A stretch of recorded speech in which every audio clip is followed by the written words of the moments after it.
Hi, I'm Sarah. Today I'm going to read you the story of Megan, which is titled like this: My sister left her 4 kids at my doorstep, saying, just 1 hour, but never came back. 10 years later, she showed up with a lawyer accusing me of kidnapping them. But when I showed the secret video to the judge, she turned pale. Well, let's go? My name is Megan Mitchell, and I'm 55 years old now. But this story starts 10 years ago, when I was 45 and working as a nurse at a hospital in Sacramento. I had a younger sister named Emily Turner. She was always the wild one in our family. She got married young to a guy named Jason, and they had 4 kids really fast. Ethan was born first, then Olivia 2 years later, then Sophia 2 years after that, and finally Liam. By the time Emily was 30, she had 4 kids under the age of 8. I could tell the marriage was falling apart. Jason and Emily fought all the time. Emily would call me complaining about how hard it was to take care of 4 kids. About how she'd given up her whole life for them. About how she felt trapped. Then one day, they got divorced. Jason moved out. Emily got the kids. I lived alone in a small rented house in Sacramento. I worked at the hospital, mostly day shifts. My life was simple. I paid my bills, went to work, came home. I didn't have kids of my own. Never got married. I was okay with that. One Saturday afternoon, about 6 months after Emily's divorce, my doorbell rang. I opened it and saw Emily standing there with all 4 kids. Ethan was 8, Olivia was 6, Sophia was 4, and Liam was only 2. Hey Megan, Emily said. She looked tired. Can you watch the kids for an hour? I need to run some errands. Jahre, I said. I loved my nieces and nephews. I didn't get to see them as often as I wanted. Emily handed me a bag. There's diapers and snacks in here. I'll be back soon. She left before I could ask any questions. The kids came in sight. Ethan and Olivia ran to my couch and turned on the TV. Sophia held on to my leg. Liam was crying because he wanted his mom. I picked up Liam and held him. It's okay, buddy. Your mom will be back soon. An hour passed, then 2 hours, then 3. I tried calling Emily, no answer. I called again, still no answer. I looked in the bag Emily had left. At the bottom, under the diapers, I found a note written on a torn piece of paper. I'll be back soon, thank you, Megan. That was it, nothing else. I kept calling Emily's phone. It rang a few times, then went straight to voicemail. Then the next day, the phone was disconnected completely. I sent emails to the last address I had for her. They all bounced back. I called our parents. They lived in a small house outside Sacramento. They were retired and living on a fixed income. Mom, have you heard from Emily? I asked. No, honey, why? My mom said. I told her what happened. My mom went quiet. She wouldn't just leave them, my mom finally said. She'll come back. But days passed, then a week, then 2 weeks. Emily didn't come back. I realized then that she wasn't coming back at all. She'd left her 4 kids with me and disappeared. I had to figure out what to do next. I couldn't just abandon these kids. They were my nieces and nephews. They were family. I enrolled Ethan and Olivia in the local elementary school. I found a babysitter for Sophia and Liam during the day while I was at work. But money became a huge problem almost immediately. I was making decent money as a nurse, but it was just enough for me. Not for 5 people. I started working night shifts because they paid a little more. I'd work from midnight until 7 in the morning, come home exhausted, sleep for a few hours, then get up to take care of the kids. I bought their school supplies at Target and Walmart, looking for the cheapest options. I bought their clothes at thrift stores and discount places. I cooked dinner every night, simple things like spaghetti, chicken, rice, and beans. Things that were cheap and could feed 5 people. I helped Ethan and Olivia with their homework every evening, even when I was so tired I could barely keep my eyes open. I gave up everything for myself. I stopped buying new clothes. I wore my old nurse scrubs until they had holes in them. I stopped getting coffee at Starbucks in the morning. I stopped going out with friends. I didn't take a vacation for years. The kids asked about Emily constantly. Ethan would ask directly. When is Mom coming back, he'd say. She's working on some things, I'd tell him, she needs time. Olivia would draw pictures and cards. Can we send this to Mom, she'd ask. Not right now, sweetie, I'd say. Sophia thought Emily left because of her. One night she came to me crying. Did Mommy leave because I was bad, she asked. No, baby, I said, hugging her. Your mommy left because she had problems. It had nothing to do with you. Liam was so young when Emily left that he barely remembered her. I applied for social assistance. A caseworker came to the house to check on us. She looked around, talked to the kids, talked to me. These children are thriving, she said. You're doing a good job despite the difficulties. She approved us for child benefits as a low-income family. It helped, but it still wasn't enough. My friend Jennifer helped me out. She'd bring over casseroles and meals. She'd watch the kids sometimes when I had to work extra shifts. She was a lifesaver. My parents sent money when they could, but they were living on a small pension. They couldn't help much. The years went by.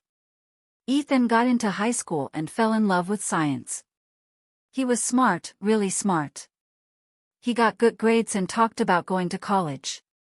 Olivia joined the school choir. She had a beautiful voice. I'd go to all her concerts, sitting in the audience feeling proud. Sophia started taking ballet classes. I scraped together the money for lessons and a used leotard. She loved it. Liam played football. He was fast and athletic. I'd go to his games on Saturdays, cheering him on from the stands. I missed work sometimes to go to parent-teacher conferences. I missed shifts to go to school events. My boss wasn't always happy about it, but I didn't care. These kids needed me. 2 years ago, my parents died. My mom went first, then my dad 6 months later. They left their house to me. It was worth about $450,000. It was the only thing of value they had. I kept the house. I didn't sell it. I was saving it for the kids. For their future. I started renting it out, and the money helped us a lot. 10 years after Emily left, I was 55 years old. The kids were grown. Then one day, Emily came back. She showed up at my door on a Tuesday afternoon. I was home between shifts when the doorbell rang. I opened the door and there she was. She looked different. Her hair was styled, her clothes were expensive looking. She had a man with her, tall and wearing a suit. Hello, Megan, Emily said, her voice was cold. I just stared at her. 10 years without a word, and now she was standing on my doorstep. Can we come in? The man asked. Who are you? I said. I'm Michael Johnson, he said, I'm Emily's lawyer. Emily pushed past me into the house, the lawyer followed. The kids were all home. Ethan was in his room studying. Olivia was practicing a song. Sophia was doing homework at the kitchen table. Liam was watching TV. They all looked up when Emily walked in. For a moment, nobody said anything. Then Ethan stood up. Mom? Emily barely glanced at him. She didn't hug any of the kids. She didn't even smile at them.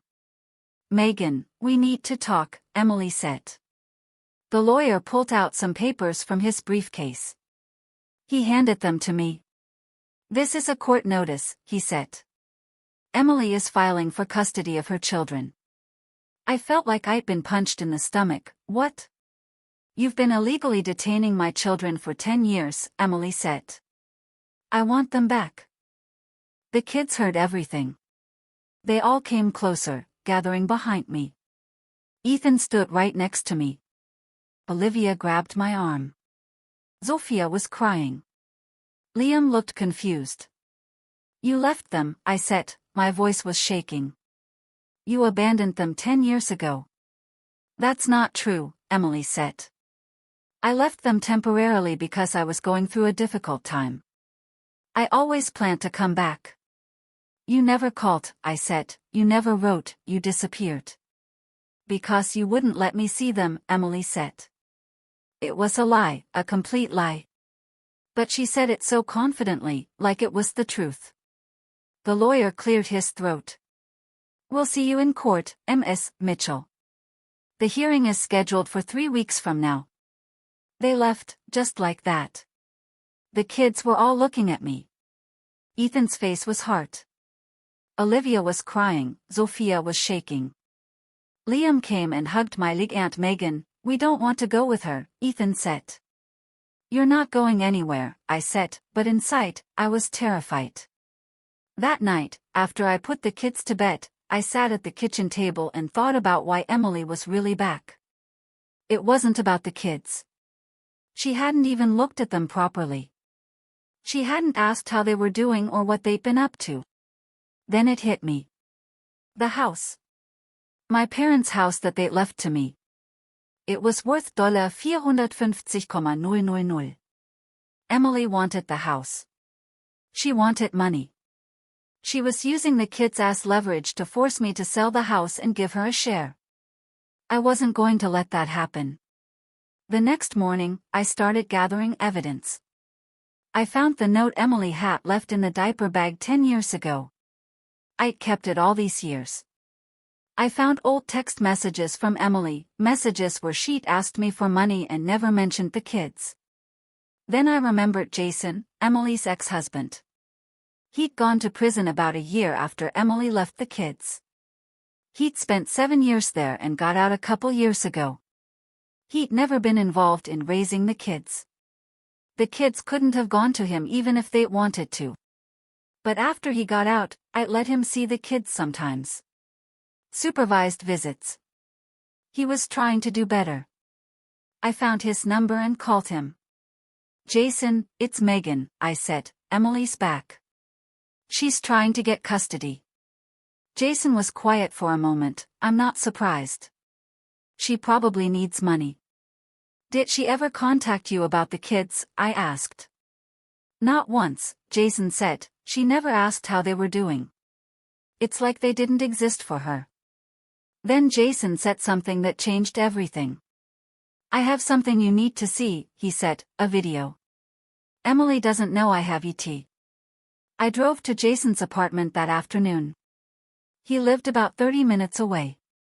He let me in and we sat down in his living room. He pulled out his phone and opened a video. This was taken about a year after Emily left the kids with you. She was at a bar with some friends. My friend was there too, but she didn't see him. He recorded this. He played the video. In it, Emily was sitting at a bar, laughing and drinking with people I didn't recognize. For kids was just too much, Emily said in the video. She was smiling. I couldn't do it anymore. I needed to start over, you know? New life, new guy. Let Megan deal with them. Her friends laughed. Emily kept talking. Honestly, it's better this way. I'm free now. I can actually live my life. The video ended. I felt sick. Can I use this in court? I asked Jason. Absolutely, he said. I'll testify too if you need me to. I went home and called a lawyer. His name was David Ross, and my friend Jennifer had recommended him. I went to his office the next day and showed him everything. The note, the text messages, and the video Jason had given me. David watched the video twice, then he looked at me. This is good, he said, really good. Emily's going to have a hard time explaining this. The 3 weeks before the court hearing were the longest of my life. I couldn't sleep. I couldn't eat. I was terrified that a judge would take the kids away from me and give them to Emily. The kids were scared too. Olivia cried herself to sleep at night. Sophia had nightmares. Liam asked me every day if he had to go live with Emily. No, baby, I'd tell him, you're staying with me. But I didn't know if that was true. Finally, the day of the hearing arrived. We all went to the courthouse together. All 4 kids came with me. David said it was important for the judge to see them. Emily was already there with her lawyer Michael Johnson. She was wearing an expensive dress and jewelry. She looked like she had money. We went into the courtroom and sat down. Judge Robert Davis came in and everyone stood up. The hearing was about to begin. Emily's lawyer Michael Johnson started first. He was smooth and confident. Your Honor, he said. My client, Emily Turner, left her children in the temporary care of her sister 10 years ago due to severe personal difficulties. She always intended to return for them. However, Megan Mitchell refused to allow Emily access to her own children. My client has been denied the right to see her children for a decade. I couldn't believe what I was hearing, it was all lies. My lawyer David Ross stood up, Your Honor, that's completely false. I have evidence that proves otherwise. He pulled out the note Emily had left in the diaper bag. He showed it to the judge. This note says, I'll be back soon. That was 10 years ago. Ms. Turner never came back. She disconnected her phone. She never sent letters or emails. She abandoned these children. Then David showed the judge the text messages. Messages from Emily asking Megan for money. Not a single message asking about the kids or how they were doing. Your Honor, David said, Ms. Turner had no interest in these children. She only came back because Ms. Mitchell inherited a house worth $450,000. This isn't about the children. It's about money. Emily's lawyer objected, that's speculation, Your Honor. Is it? David said. Ms. Turner, where have you been for the past 10 years? Emily stood up, I was dealing with depression and personal issues. I needed time to get myself together so I could be a good mother. And in those 10 years, how many times did you call your children? David asked. Emily hesitated, I tried, but Megan blocked me. That's a lie, I said, standing up. The judge looked at me, Ms. Mitchell. Did you attempt to contact Ms. Turner after she left the children? Yes, Your Honor, I said. I called her dozens of times, I sent emails. I asked my parents to try to find her. She disappeared completely. Then the judge did something I wasn't expecting. He asked to speak to the children. Ethan went first. He was 18 now, almost a man. He stood in front of the judge with his shoulders straight. Your Honor, Ethan said, Aunt Megan has been our mother for 10 years. She worked night shifts to pay for our food and clothes. She helped us with homework even when she was exhausted. She went to every parent-teacher conference and every school event. She's the only mother we know. The judge nodded, What do you want, Ethan? I want to stay with Aunt Megan, Ethan said. We all Donnerstag. Olivia went next, she was crying, but she spoke clearly. I don't want to go with her, Olivia said, pointing at Emily. Aunt Megan is our family. She's always been there for us. Sophia was shaking when she stood up. Emily was never around, she left us. Aunt Megan loved us when nobody else did. Liam was the youngest. He looked scared standing in front of the judge. I only know Aunt Megan, he said, she's my home. I was crying watching them. These kids I'd raised, they were standing up for me. Then the courtroom door opened. Jason Turner walked in. Emily's face went white when she saw him. Your Honor, Jason said. I'm Jason Turner, Emily's ex-husband and the father of these children. I have evidence you need to see. David nodded at him. Jason pulled out his phone and showed the judge the video. The judge watched E.T. His face got harder as the video played. I could hear Emily's voice from the phone. 4 kids was just too much. I couldn't do it anymore. I needed to start over. Let Megan deal with them. When the video ended, there was complete silence in the courtroom. Then people started whispering. The kids looked shocked. They'd never known the real reason their mother left. Emily stood up. Your Honor, I was in a bad place. I was young and depressed. I said things I didn't mean. But I always planned to come back for my children. 10 years, the judge said, his voice was cold. You had 10 years to come back. You never did until now. Why now, Ms. Tona? Emily didn't answer. The judge looked at all the evidence. He looked at the kids. He looked at me. Then he looked at Emily. I've heard enough, Judge Robert Davis said. Ms. Tona, your claim that you were denied access to your children is unsupported by any evidence. The evidence clearly shows you intentionally abandoned these children. Ms. Mitchell has provided a stable, loving home for them for 10 years. He paused. I am denying your petition for custody.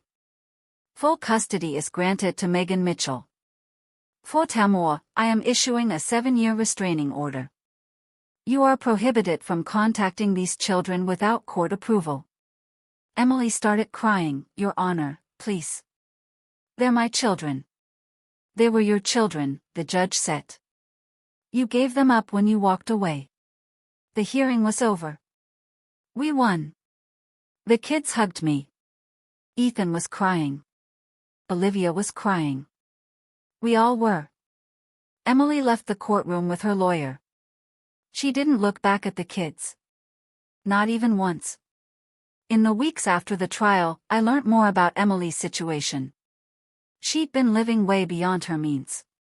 She had an expensive apartment in San Francisco that she was renting. She drove a Tesla, also rented.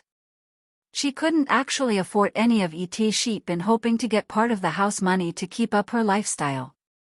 When that didn't work, everything fell apart. She had huge legal fees from the trial. She couldn't pay her rent. She had to give back the Tesla. She was in serious debt. We moved into my parents' house, the one they'd left to me. It was bigger than my rental, with enough room for everyone. The kids each got their own bedroom. Ethan graduated from high school with honors. He got accepted to UC Davis to study biology. I was so proud of him. Olivia was excelling in school. She was the lead singer in her choir. She had a beautiful voice and colleges were already interested in her. Sophia joined the school dance team. She was talented and dedicated. She practiced every day. Liam became a star player in his football league. He was fast and strong. Coaches said he had a real future in the sport. 3 months after the trial, I ran into someone who knew Emily. She told me Emily had moved to a cramped apartment in Modesto. She was working as a cashier at a local supermarket, making minimum wage. I wasn't happy about it. I didn't gloat. But I also couldn't forgive her for abandoning her children and then trying to take them back only for money. Life settled into a new normal after the trial. The kids stopped calling me Aunt Megan. They just called me Mom now. Not because they had to, but because they wanted to. Because that's what I was to them. The first time Liam called me Mom after the trial, I was making dinner. He came into the kitchen and said, Mom, can I have a snack? I stopped what I was doing and looked at him. What did you call me? He looked confused. Mom, is that okay? I pulled him into a hug. Yes, baby. That's more than okay. Ethan left for UC Davis in the fall. I drove him to the campus and helped him move into his dorm. He was studying biology and loving ET. He called me every Sunday to tell me about his classes and his new friends. Olivia was thriving in high school. She was still in the choir, and she'd gotten the lead in the school musical. I went to every performance, sitting in the front row and cheering louder than anyone else. She was also getting interest from colleges.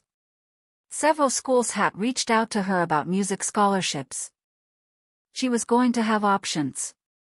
Sophia was on the school dance team now. She practiced constantly, always working to get better. She had performances every few months, and I never missed one. She was beautiful when she danced, graceful and confident. Liam was doing great in football. He was one of the best players in his league. Coaches from bigger programs were starting to notice him. He was only 12, but people were saying he could get a scholarship someday if he kept it up. I was still working as a nurse, but I'd switched back to day shifts. I didn't need to work nights anymore. The house was paid off, and with the child benefits and my salary, we had enough. The kids had everything they needed. That was all that mattered to me. My friend Jennifer still came over regularly. She'd helped me so much over the years, and now she was like family. The kids called her Aunt Jennifer. "You did an amazing job with them," she told me one day while we were having coffee. "Look at how they turned out." "They did the work," I said, "I just gave them a stable place to grow." "Don't sell yourself short," Jennifer said. "You sacrificed everything for them." Not many people would do that. I thought about Emily sometimes. About where she was and what she was doing. I heard through mutual acquaintances that she was still in Modesto, still working at the supermarket. Still living in that cramped apartment. She was alone. Her flashy friends from San Francisco had all moved on. The people who used to come to her parties didn't want anything to do with her after the trial. Her choices had consequences. She'd chosen money and freedom over her children. And now she had neither. I didn't feel good about it. I didn't celebrate her downfall. But I also didn't feel sorry for her. She'd made her choices. She'd abandoned 4 little kids who needed her. She'd only come back when she thought she could get money. The restraining order was still in effect. She couldn't contact the kids for 7 years. By the time it expired, Ethan would be 25, Olivia would be 23, Sophia would be 21, and Liam would be 19. They'd all be adults. Maybe then they'd decide if they wanted to talk to her. That would be their choice to make, not mine. But for now, they were my kids. I was their mom. And I was going to keep taking care of them the way I always had. One Sunday afternoon, we were all sitting in the living room together. Ethan was home from college for the weekend. Olivia was practicing a song. Sophia was stretching for dance practice. Liam was playing a video game. "Hey Mom," Ethan said, "can we talk for a minute?" "Jahre, honey," I said. The other kids stopped what they were doing. They all gathered around. "We wanted to tell you something," Ethan said. The other kids nodded. "What is it?" I asked. "We know what you gave up for us," Olivia said. "We know you worked night shifts and never took vacations. We know you spent all your money on us. We want you to know we appreciate it," Sophia added. "You're the best mom anyone could ask for," Liam said. I started crying. "I couldn't help it. You don't have to thank me," I said. "Being your mom is the best thing that ever happened to me." "We're going to take care of you when we're older," Ethan said. "The way you took care of us." "You already take care of me," I said, "every day. Just by being who you are." We all hugged. All 5 of us in a big group hug in the middle of the living room. That night, after the kids went to bed, I sat on the porch and thought about the last 10 years. About that day Emily left 4 scared kids on my doorstep. About all the struggles and the sleepless nights and the fear that I wouldn't be enough. But I was enough. The kids were proof of that. They were happy and healthy and thriving. Emily had tried to take them from me. She'd tried to use them to get money. But she'd failed. Because these kids weren't just my nieces and nephews anymore. They were my children. And I was their mother. Nothing was ever going to change that. I thought about my parents, about how they'd left me that house. They'd probably known somehow that I'd need ET. That the kids would need ET. Thank you, I whispered into the night air, hoping somehow they could hear me. The future was bright. Ethan was going to be a scientist. Olivia was going to be a singer. Sophia was going to be a dancer. Liam was going to be an athlete. Or maybe they'd change their minds and do something completely different. It didn't matter. They had me, and I had them, and that was enough.